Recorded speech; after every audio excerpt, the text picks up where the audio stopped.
ভারতের লোকসভা নির্বাচনে আজ দ্বিতীয় দফার ভোট হয়েছে। এতে নজর কাটছেন কোটিপতি প্রার্থীরা। এই সংখ্যা ৩৯০। তাদের কেউ কেউ ৫০০ থেকে ৭০০ কোটি রুপির মালিক।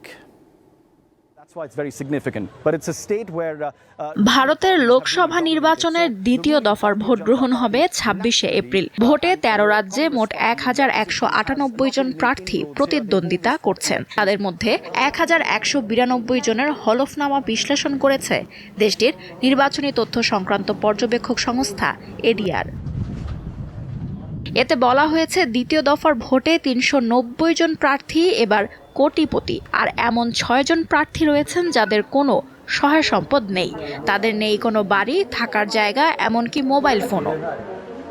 তথ্য বিশ্লেষণকারী সংস্থাটি বলছে, শীর্ষ ২ ধনী প্রার্থীর নাম ভেঙ্কাটারামানে গৌড়া ও ডিকে সুরেশ। কর্ণাটকের বাসিন্দা গৌড়ার মোট সম্পদের পরিমাণ ৭১৫ কোটি রুপি। আর বেঙ্গালুরুর ডিকে সুরেশের আছে ৬২২ কোটি রুপির সম্পদ। দুজনেই কংগ্রেসের প্রার্থী। তৃতীয় সর্বোচ্চ ধনী প্রার্থী অভিনেত্রী হেমা মালিনীর রয়েছে ২৭৮ কোটি রুপির সম্পদ। উত্তরপ্রদেশের মথুরা লোকসভা আসনে তিনি লড়ছেন বিজেপির হয়ে।